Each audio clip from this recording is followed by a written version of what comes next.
The zipper broke at 6:43 in the morning, and Nneka Osei stood in her bathroom doorway holding both halves of it in her fingers like evidence of something. She could not decide whether to laugh or cry, so she did neither. She set the broken zipper on the edge of the sink, exhaled slowly through her nose the way she had been practicing since the third trimester made ordinary breathing feel like a negotiation, and looked at herself in the mirror. A 30-inch belly.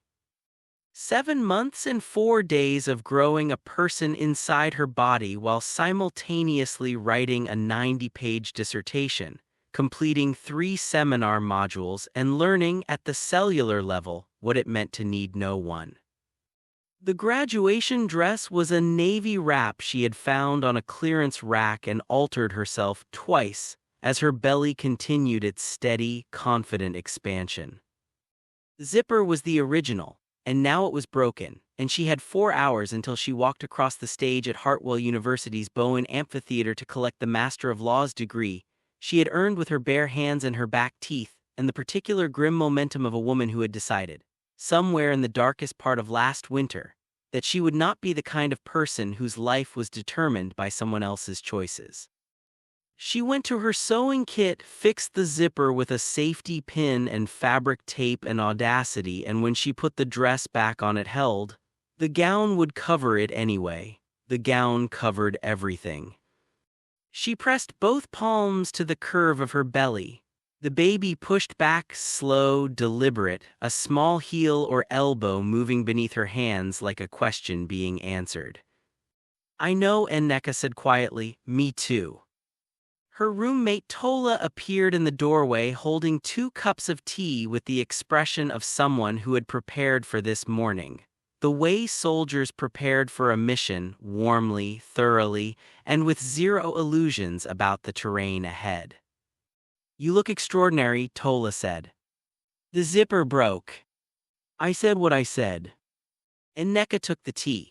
Outside the bathroom window, the June morning was assembling itself into something clear and almost aggressive in its beauty, the kind of morning that felt like an argument you couldn't make a counterpoint to. She drank her tea and thought about her mother, who had died 2 years ago April, and who would have been somewhere in this apartment right now ironing something that didn't need ironing and crying already quietly into a dish towel. The grief was old enough now to be familiar. She carried it the way she carried the pregnancy, with full knowledge of its weight, with no resentment of the carrying. She put on her graduation gown. The forest green fell over her shoulders and draped across the belly with a generosity that felt almost deliberate, as if the robe had been designed by someone who understood that the bodies of women were various and all of them deserved to be draped with dignity. She adjusted the mortarboard slightly left, the way her mother had always tilted her church hat, a habit so deep it lived below thought.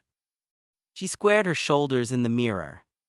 Whatever today held, she had already survived worse. She had survived the night in October when Emeka Calloway had stood in his kitchen in the flat on Riverside Close and told her, in that measured, executive tone she had once found compelling, that the timing wasn't right, that the firm was at a critical stage, that he needed to focus, that he cared about her. He was careful to say that, careful to include it like a footnote, but that what they were doing wasn't something he could continue in the direction she clearly wanted it to go. He had said it the way he managed difficult conversations, organized, pre-planned, all the exits mapped. Like a restructuring, like she was an asset that no longer fit the portfolio. She had stood in that kitchen and felt something go very still inside her, not broken, not devastated yet, those would come later. Just still, the way a room goes still in the second between a glass tipping and it hitting the floor. She had said, "Then I think you've made yourself very clear," and she had left before he could manage the end of his next sentence. She had not known that night that she was 5 weeks pregnant. She had called him twice in November from the parking lot of her obstetrician's office, with the small photograph from the first ultrasound on the passenger seat and her heart doing something that had no good name. Both times his assistant had answered warm, professional, apologetic.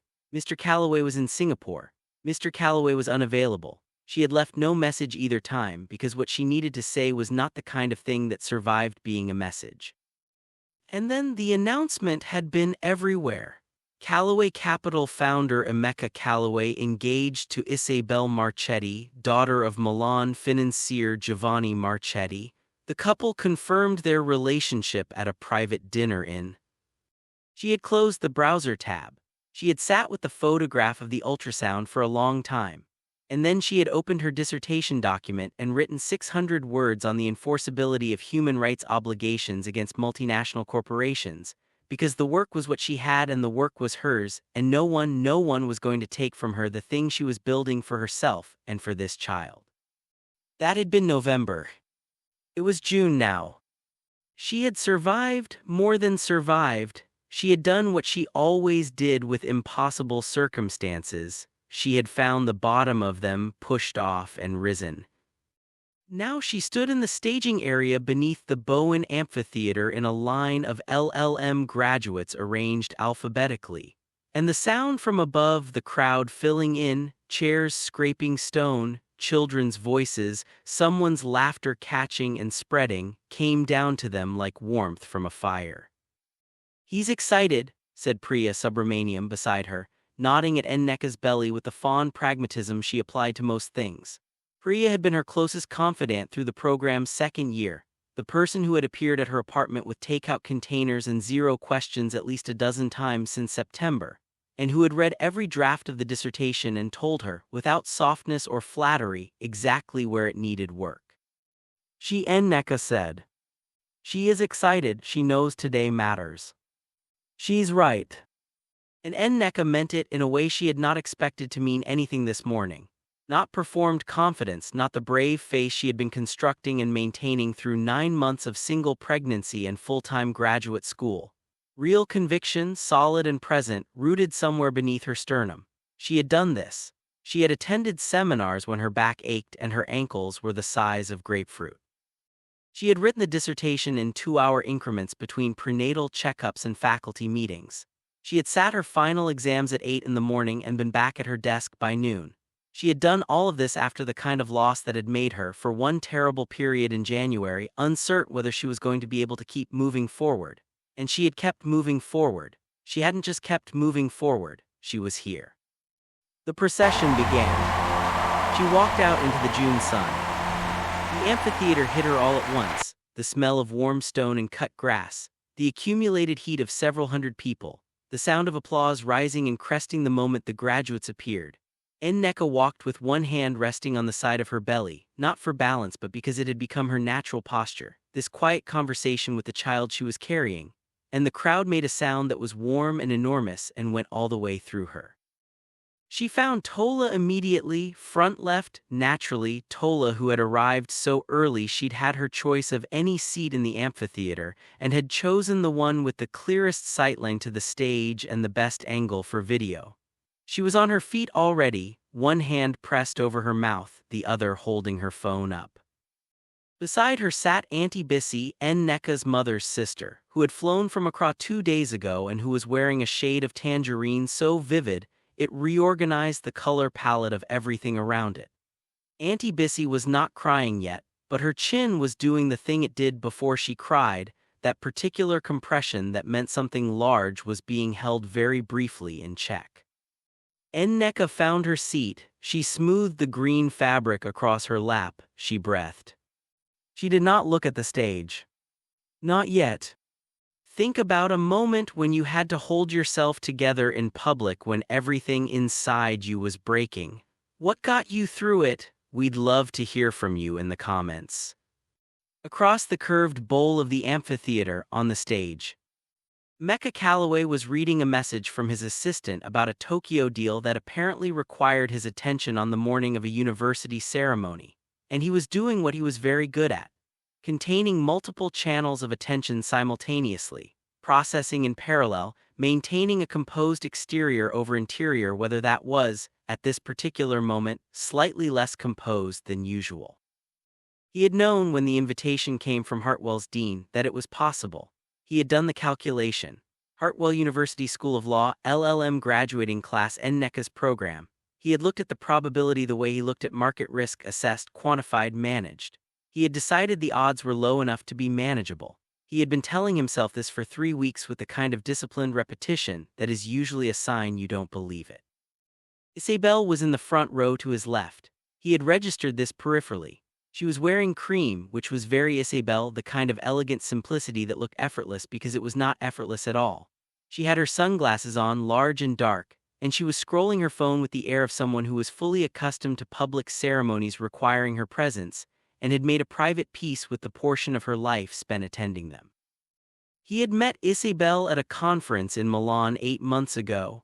She was brilliant, composed, sharply funny in private and perfectly diplomatic in public. She had looked at him across a dinner table and said, with a frankness he hadn't expected, "You're either the most confident person I've ever met or the most defended.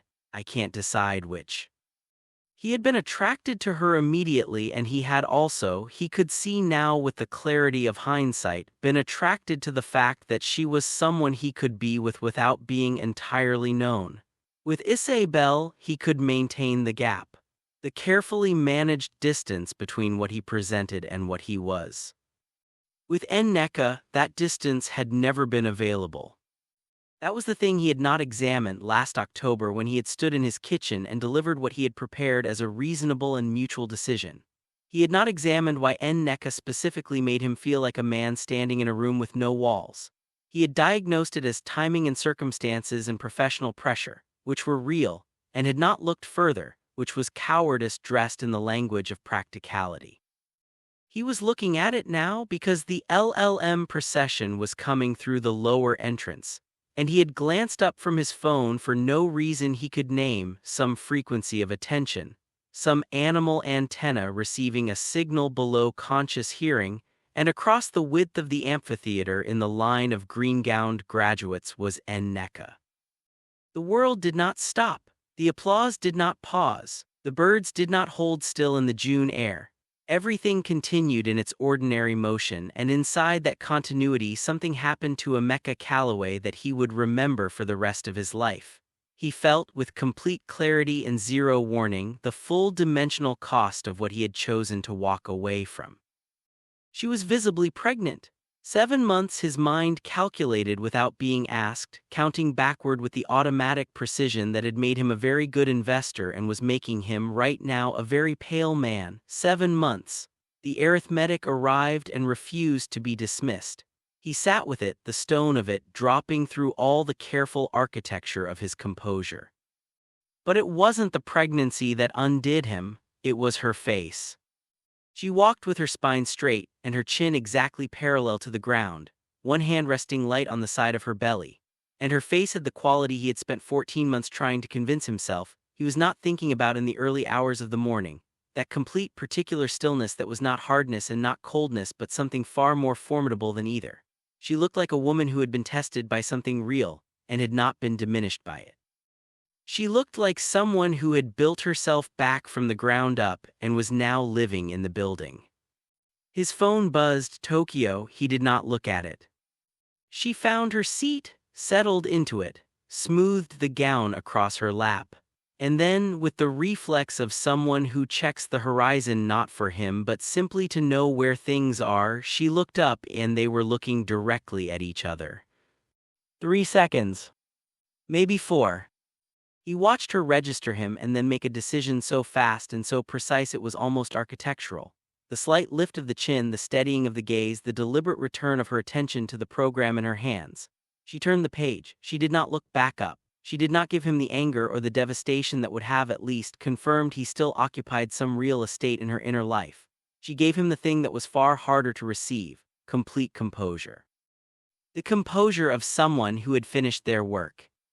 He sat very still for the rest of the opening remarks. He heard none of them.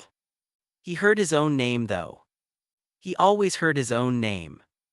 20 minutes into the ceremony, after the JD graduates had finished and the dean had transitioned to the LLM program, he heard the dean's voice say Calloway Capital Ventures, led by founder and CEO Emeka Calloway, who joins us today to present the inaugural award, and he stood because that was the choreography he had agreed to, and he crossed to the podium and said the things his communications team had prepared about the importance of social justice law. about investment in the next generation of advocates, about the firm's commitment to supporting work that served human dignity rather than simply capital accumulation. He said all of it well, he was always good at this. The audience responded warmly. He returned to his seat. And then the card. He had received the shortlist 2 weeks ago.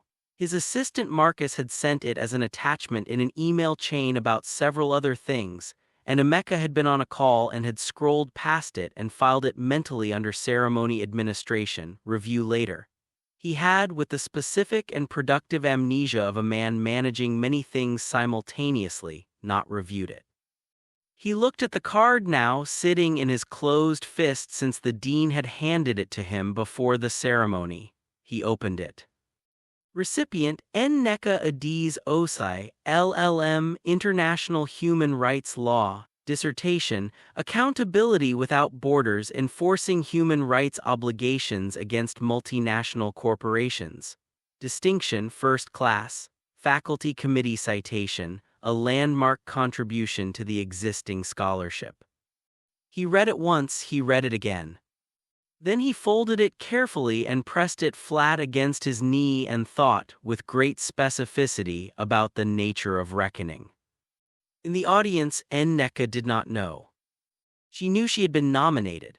Professor Wentworth had mentioned it in February with the careful understatement of an academic who had learned not to raise expectations above the evidence. She had filed the information and moved on, because February had also contained a deadline, a prenatal glucose screening, and the discovery that the boiler in her apartment had stopped working, and there was only so much cognitive bandwidth available at any one time. She had not known who funded the scholarship. So when the dean's voice came over the speakers, Calloway Capital Ventures, led by founder and CEO Emeka Calloway, she received it the same way you receive news that arrives as physical sensation before thought. A tightening across the chest, a heightening of the air in her lungs, the baby shifting inside her as if adjusting to a change in atmospheric pressure. Priya beside her went entirely still. Nneka, she said at the lowest audible volume. I heard, Nneka said. She looked at the stage. She had made a rule in the month since last October that she would not look away from hard things. She had found, applying this rule consistently over 9 months, that the things you don't look at grow in the dark and become larger and stranger than they actually are. So she looked.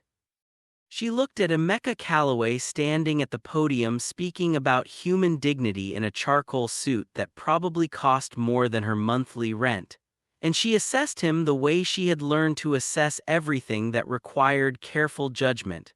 Directly, without flinching, without the distortion of either anger or longing.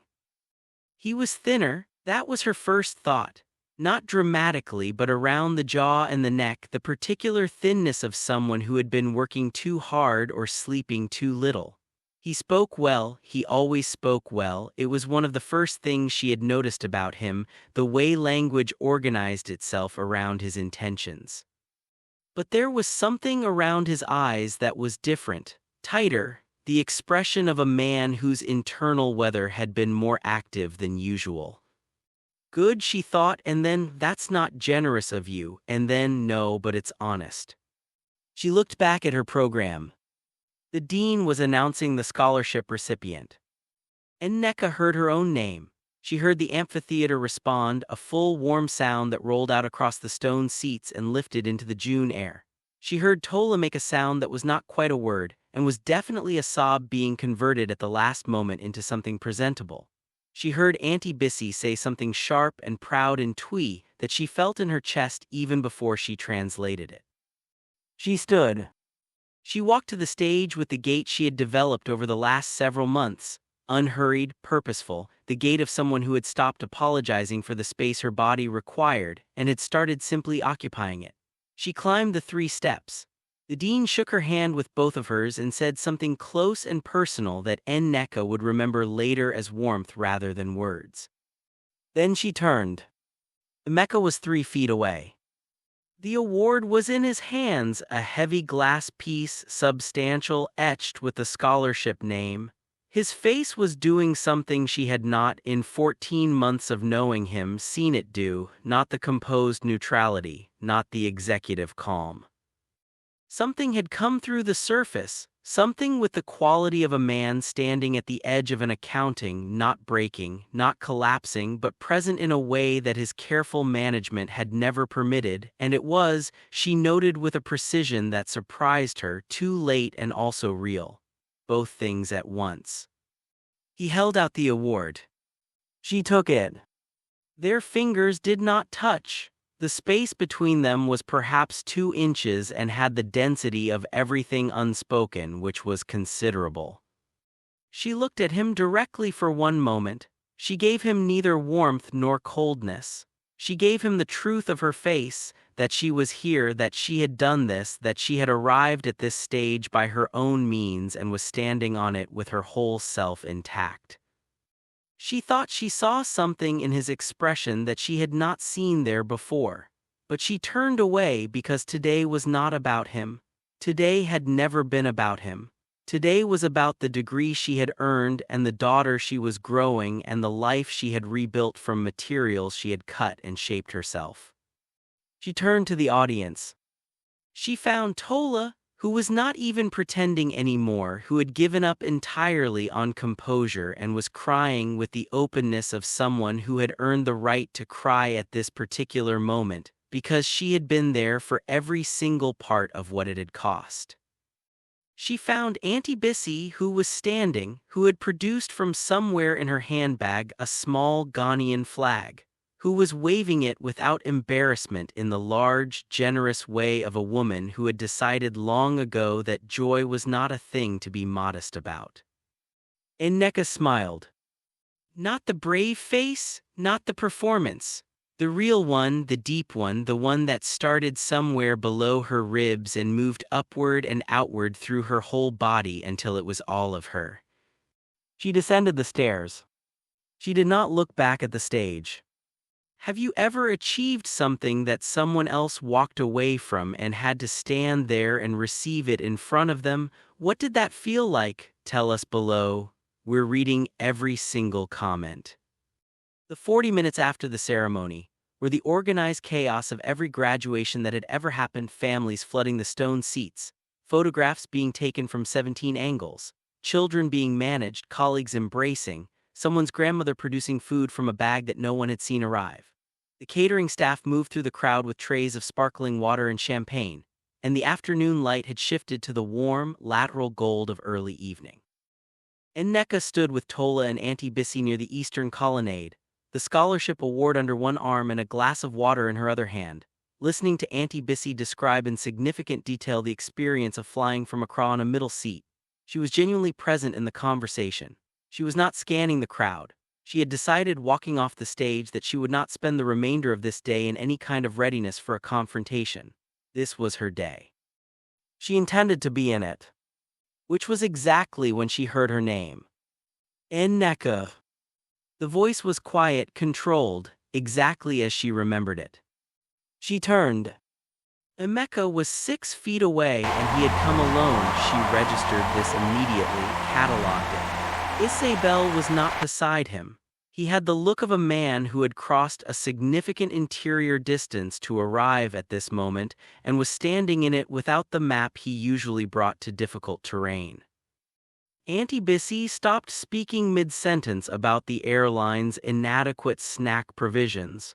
The silence she produced was more eloquent than anything she might have said.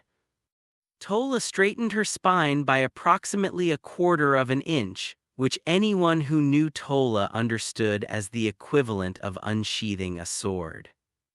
Emeka, Nneka said, her voice was level. She had not rehearsed this, had refused to rehearse it, had spent 8 months refusing to imagine it because to imagine it was to give it power over her present tense. And here on the other side of the imagining she found that her voice was simply level. Her hands were steady. The iron was still there exactly where she had built it. He looked at her face, then briefly at the unmistakable arc of her belly, then back up to her face, and she watched him do the arithmetic she had known from the moment she heard his name over those speakers he would do. How far along, he asked. His voice was very quiet. 7 months. She gave him the number and nothing else. No explanation, no softening, no assistance with the landing. She had carried this alone for 7 months, and she had become, in that time, very good at knowing which things were hers to carry and which were not. Nneka, he stopped, started again. Why didn't you tell me? I tried. She said it with the same evenness she applied to everything. In November, twice. Your assistant said Singapore both times. I left no message because it wasn't the kind of thing that should be a message. She paused, let that sit. And then your engagement announcement was everywhere, and I decided the information wasn't urgent enough to interrupt your new arrangement. The precision of that sentence, your new arrangement, arrived exactly where she aimed it, and she watched it land. His jaw worked. That's not. It's fine, Emeka.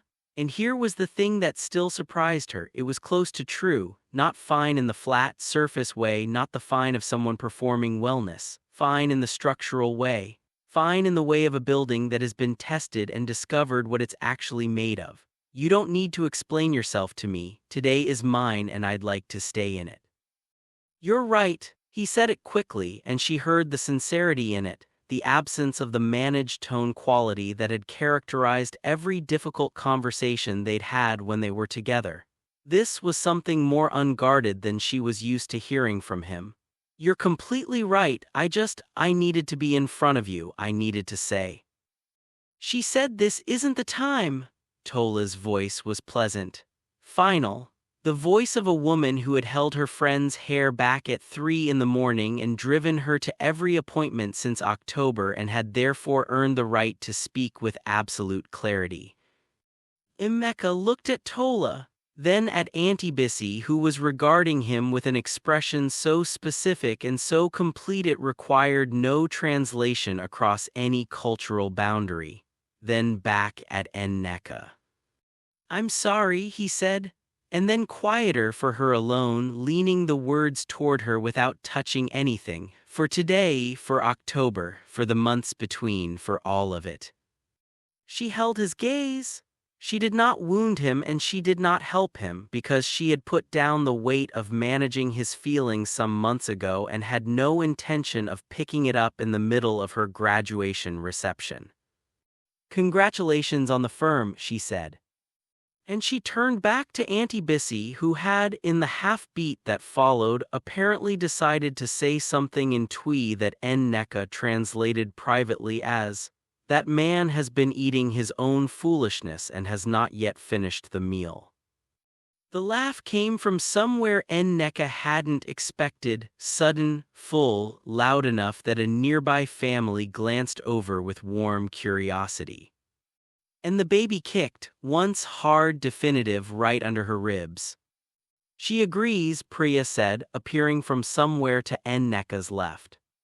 Nneka pressed her hand there, laughing and breathless, and let herself be entirely in this moment, the gold afternoon light, Tola dabbing her eyes with the precise efficiency of someone maintaining dignity, Auntie Bissy beginning a story about something that had happened at a wedding in Accra that was somehow both related and entirely unrelated to the current circumstances, the weight of the award under her arm, the daughter turning inside her like a compass finding north. Isabelle Marchetti found Emeka at the fountain on the western side of the campus, which was where he had gone when the reception became too much. He was standing with his hands in his jacket pockets looking at nothing in the middle distance, and he did not hear her approach until she was beside him, which told her something about his current state that nothing else had. She had watched the procession. She had watched Emeka go still the way a held breath goes still, had traced his line of sight to the graduating student, had looked at that woman, the composed one, the very pregnant one, who walked across the stage as if the stage belonged to her, and done the arithmetic quickly, clearly, without the comfort of ambiguity. She stood beside him for a full minute without speaking. "The woman with the scholarship," she said. "Not a question." "Her name is Nneka," he said. "I know, I read the program." A pause. "The pregnancy." He didn't look at her, he looked at the fountain, the water moving with its complete indifference to the conversation happening beside it. I didn't know, he said. I found out today on stage from the card. Isabelle absorbed this. When I asked you in February, she said carefully, if there was anything I should know before we made this official. Yes. You said no. Yes. And if you had known. He was quiet for a long time, the honest pause of a man who had stopped giving himself the easy answer. I want to say I would have told you everything. I'm not certain I would have. I had filed it. I had told myself it was closed. He stopped. I was wrong about that. Isabelle nodded once, slow, the nod of someone receiving a confirmation they have been holding space for without admitting it. Is it closed now? She asked. After today? The question sat between them in the June air. He could have said yes. It was available to him. He was very capable of saying things that were not quite true in a tone that made them sound like they were. He had been doing it in various forms for years. No, he said, I don't think it is. She nodded again, and then she did something he had not expected. She reached up and removed the ring from her finger with a gentleness that had no performance in it, and she pressed it into his palm and folded his fingers over it. Not angrily, not dramatically, with the specific sorrow of a person who is making a decision they have on some level already made. I'm not leaving because of her, she said. I'm leaving because you were never fully here. I've known that for a while. I chose not to know it. She looked at him with the gray eyes that were always a degree cooler than her smile. She walked across that stage today in front of hundreds of people, 7 months pregnant alone, and she looked like the only complete person in the room. A beat. Don't waste that, Emeka. Whatever it costs you, don't waste it. She left.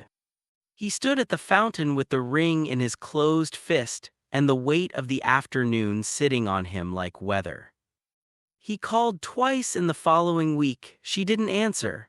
On the 8th day he received a text, terse and professional. My lawyer will be in touch regarding a parenting arrangement. Please direct all communication there for now. He engaged his own counsel with one instruction: give her everything she asks for, then add more. He set up a trust in Zora's name. He did not yet know the name, would not know it for another 8 weeks, but the trust existed, quietly, funded substantially, waiting. He arranged a financial settlement that reflected his actual worth rather than a negotiated floor. He did all of this without announcement, without expectation of credit.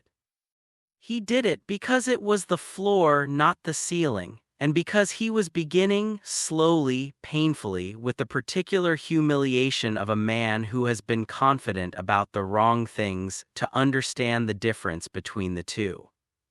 He also called his sister. Adiz was 2 years younger and had been telling him for 4 years that he was building a fortress and calling it a life. He called her from his kitchen on a Tuesday night and said, I need you to say all the things you've been trying to say. I'll actually listen this time. There was a pause, and then Adiz said in Igbo, It's about time, my brother. He sat in that conversation for nearly 3 hours without deflecting, without managing the narrative, without his standard armor. It left him raw and tired and strangely lighter. He found a therapist, Dr. Okafor, whose office had a plant that needed watering and who said in their first session, You seem like someone who has made a very successful life out of managing how you're perceived. What would happen if you stopped? Emeka looked at the underwatered plant and thought, I don't know, which was, Dr. Okafor told him, an excellent place to start. Zora arrived on a Wednesday morning in late August, 2 weeks before her due date, in the manner that Tola described afterward as entirely characteristic of her mother: efficient, determined, and not interested in waiting for other people's timelines. The labor was fast and physical and absolute, the kind of experience that makes language feel like a toy designed for easier circumstances. 6 hours of it, and then, at 6:47 in the morning, in a room full of white light and the particular stillness that follows the end of enormous effort, a sound. Small, enormous, both simultaneously. They placed the baby on Nneka's chest. She was dark-haired and wide-eyed and furious about the transition, which lasted approximately 40 seconds before she found Nneka's heartbeat and quieted. Nneka looked at her face and felt something happen in her chest that she had no existing vocabulary for. It was too large for words and too specific for generalities. It was the arrival of something she had been building toward without knowing it, not just through the 9 months of pregnancy but through the year before it, the dark winter, the dissertation mornings, the graduation stage. All of it had been moving toward this face, this weight, this entirely new person looking up at her with eyes that held the particular clarity of someone who has not yet been taught to look away from things. "Hi," Nneka said. Her voice was wrecked and warm and entirely, completely unguarded. "Hi, sweetheart, I've been waiting for you." Tola was crying in the corner with the abandon of someone who had earned every tear. Auntie Bissy was on video call, propped against a water jug, simultaneously crying and issuing instructions about nomming traditions and shea butter that the nursing staff were absorbing with admirable patience. Nneka looked at her daughter and thought about what this child had already lived through: the dissertation nights, the cold apartment in February, the graduation stage, the June afternoon at the fountain she didn't know about. She thought about what it meant to have grown inside a woman who had decided, in the worst of it, not to disappear. "Zara," she said. She had chosen the name in March, alone at her desk at 2 in the morning, and had known it immediately the way you know things that are simply true. It meant dawn. Zora blinked at the light with the expression of someone forming an opinion. And then she closed her hand around Nneka's finger with a grip that was, for someone who had existed for less than an hour, absolutely definitive. Emeka received the message from the family lawyer at 9:42 that morning. "Healthy baby girl, mother and child well. Visitation arrangements will follow as discussed." He sat with his phone in his hands in his kitchen for a long time. The coffee he had made went cold. The morning news continued on the television in the next room with its complete indifference to the fact that he had a daughter who was currently approximately 4 hours old and breathing her first hours of air in a hospital on the other side of the city. He went to the small florist 2 streets from his building, not the corporate florist his assistant used for business gifts, but the one run by a woman named Comfort who arranged flowers like she was having an honest conversation with each one. He told Comfort he needed something for a woman who had done something extraordinary alone and did not need anything from him but whom he wanted to acknowledge anyway. Comfort looked at him for a moment with the eyes of a woman who had heard many things across a florist counter and handed him white roses and pale eucalyptus and a single stem of orange blossom and said the orange blossom meant endurance, which was, he thought, exactly right. He sent them with a single line, "Congratulations, I mean that in every direction it can be meant." He did not sign it. She would know.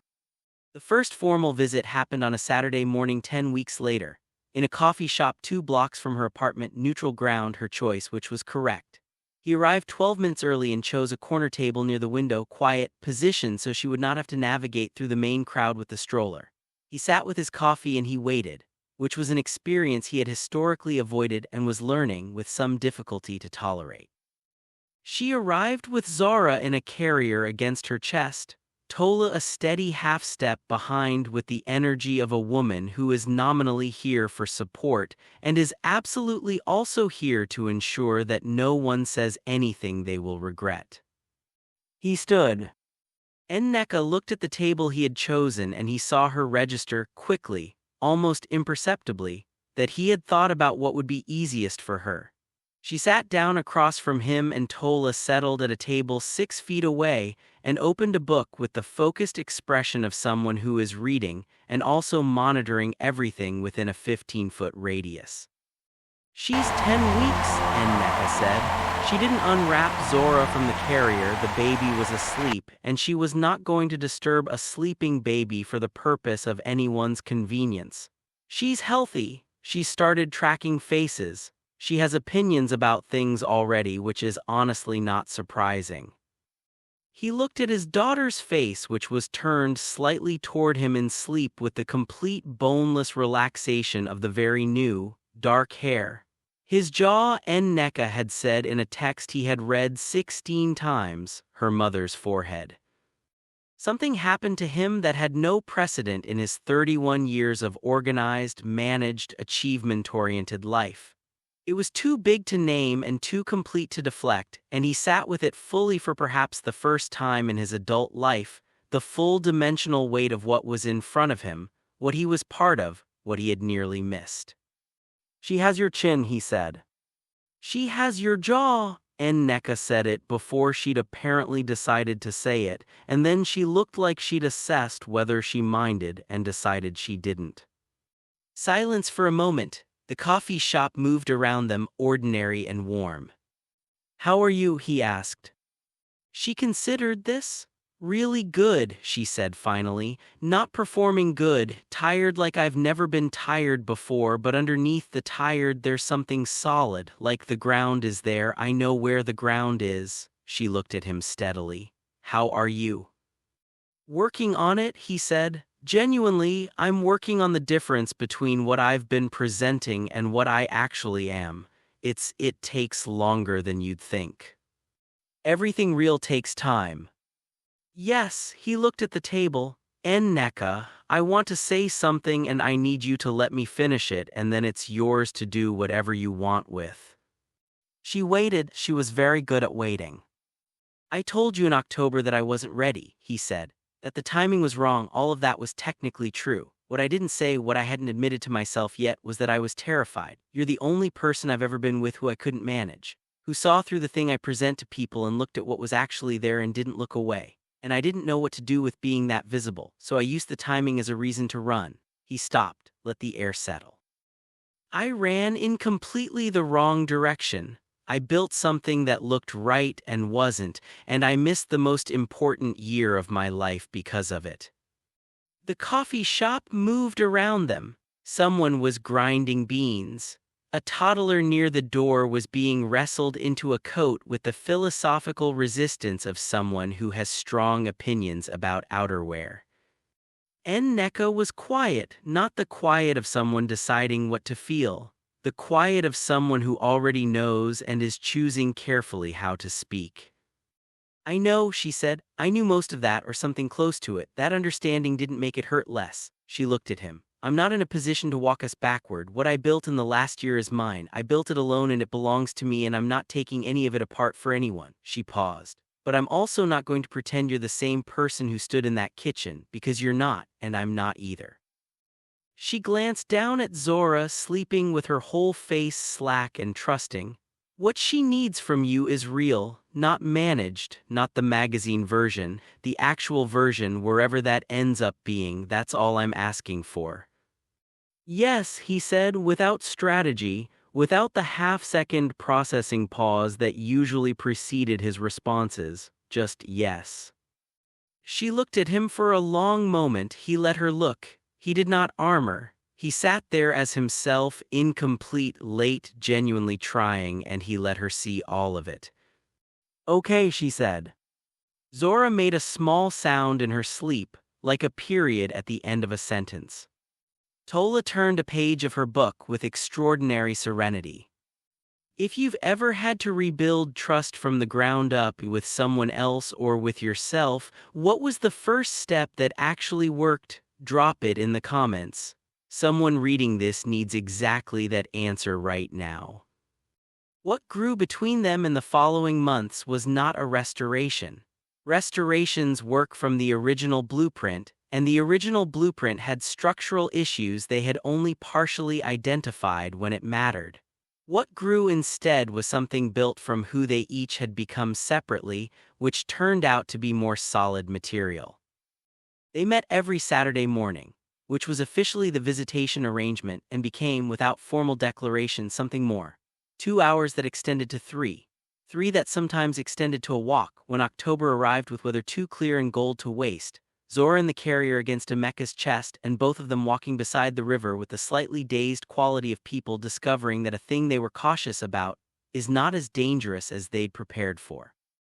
They disagreed regularly.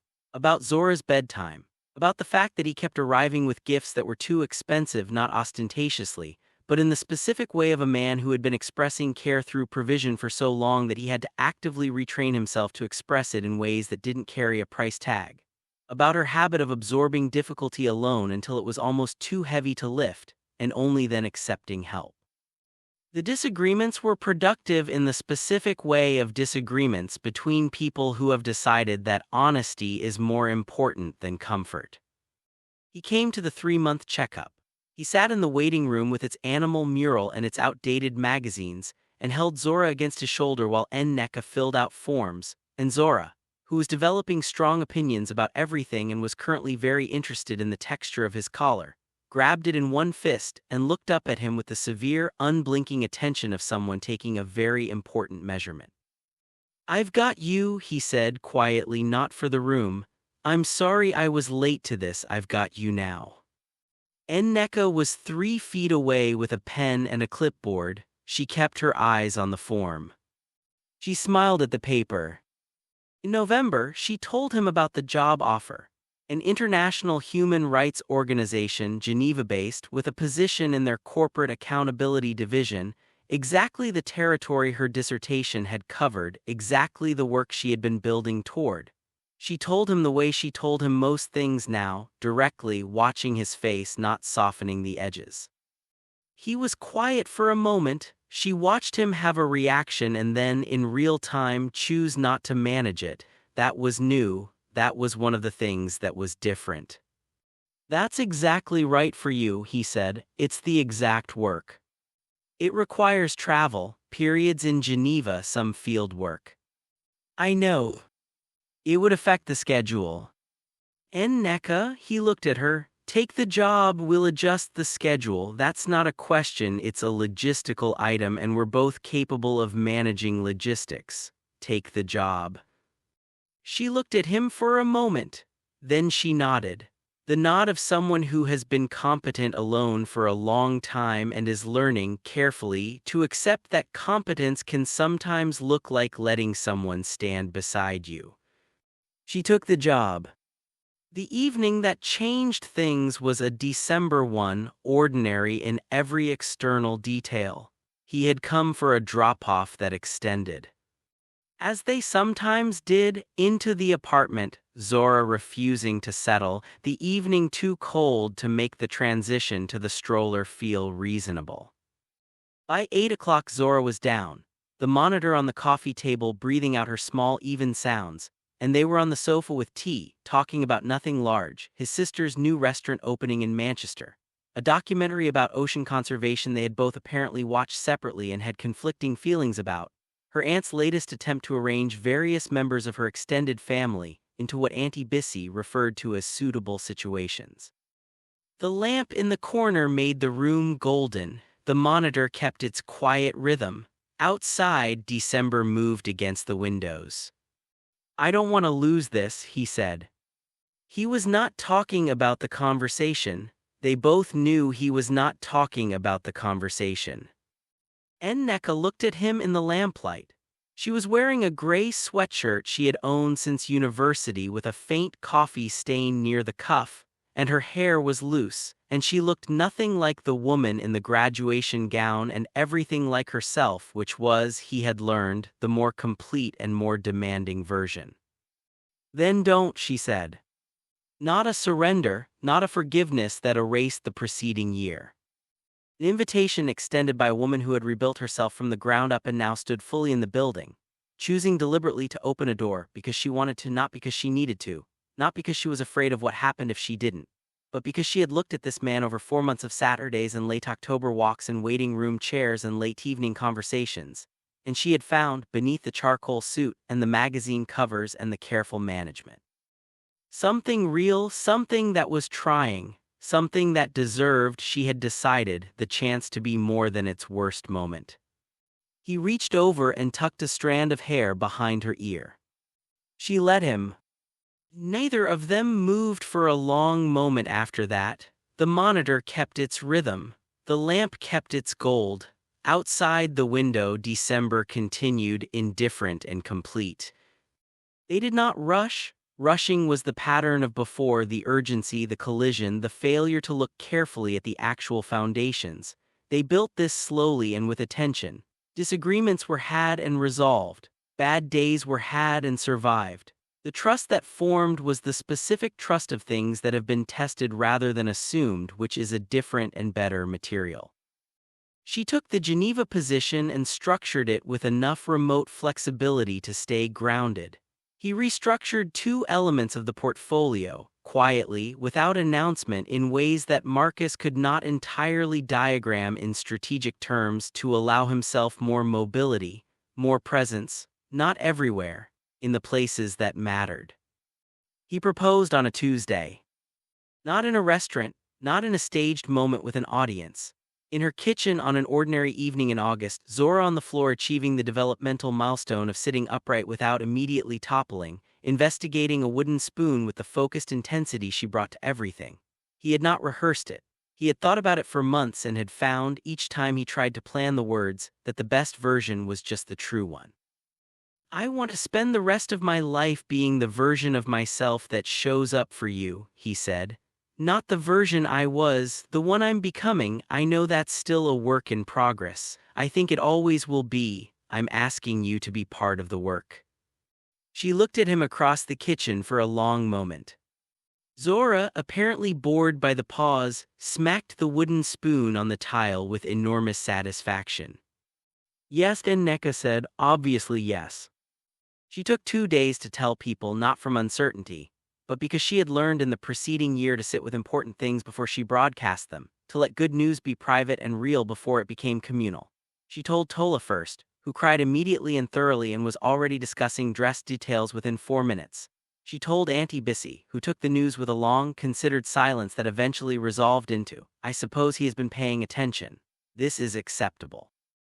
Which, from Auntie Bissy, was approximately equivalent to a standing ovation. She called Adiz, who cried harder than Tola, and said, "Do you know how long I have been waiting for this man to make a decision that was actually about love and not about managing his own fear? And then, please let me help with the dress, I have opinions." The wedding was small. 30 people in a courtyard garden in late spring, the afternoon light doing everything it needed to do without additional arrangement. No elaborate staging, no PR documentation, no guest list calibrated for optics. Just the people who had been real about both of them to both of them through everything. Tola's speech made half the room laugh and the other half cry, and then achieved the rare and specific miracle of making everyone do both at once. She described in precise and loving detail a version of events that included the broken zipper, the February boiler, the night she had found Nneka at her desk at 3 a.m. with a bowl of groundnut soup gone cold, and a dissertation open on the screen and something in her jaw that said, "I am not stopping." She described what it meant, she said, to watch a person who has every reason to be bitter choose, deliberately and continuously, not to be. Auntie Bissy wore fuchsia and sat in the front row and cried without embarrassment from approximately the moment Nneka appeared. Adiz held Zora, who was 11 months old and deeply interested in the flowers and not particularly interested in keeping them where they had been arranged. She investigated the centerpiece with systematic thoroughness and returned each flower with varying degrees of accuracy. Emeka stood at the front of the courtyard and watched Nneka walk toward him, and he felt not the managed version of feeling, not the curated emotional response he had spent years producing on appropriate occasions, the real one.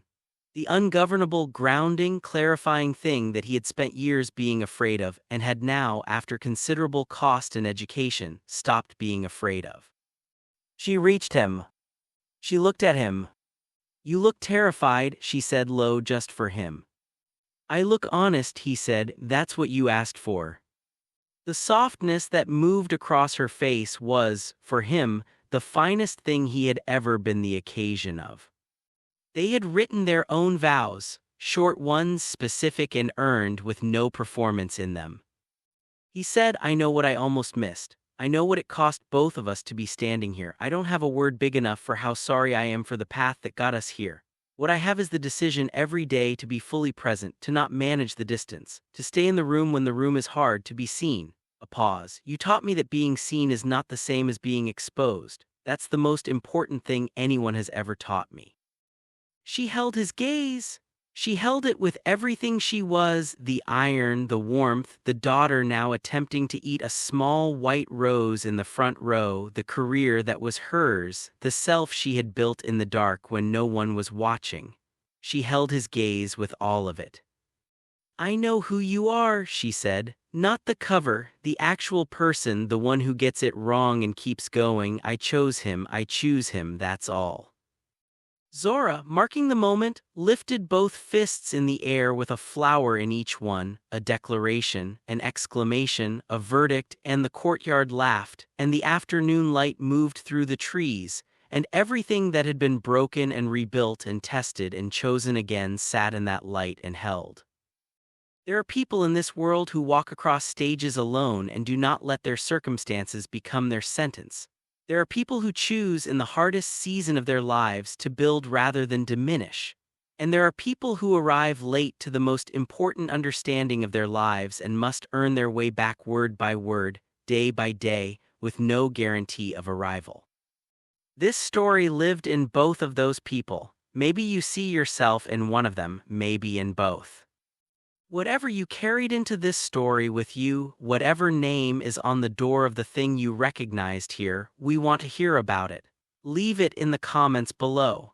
And if someone in your life needs to hear that being rebuilt is not the same as being broken, share this with them today. The best stories don't start at the beginning, they start at the turning point. And the turning point, it turns out, is always available.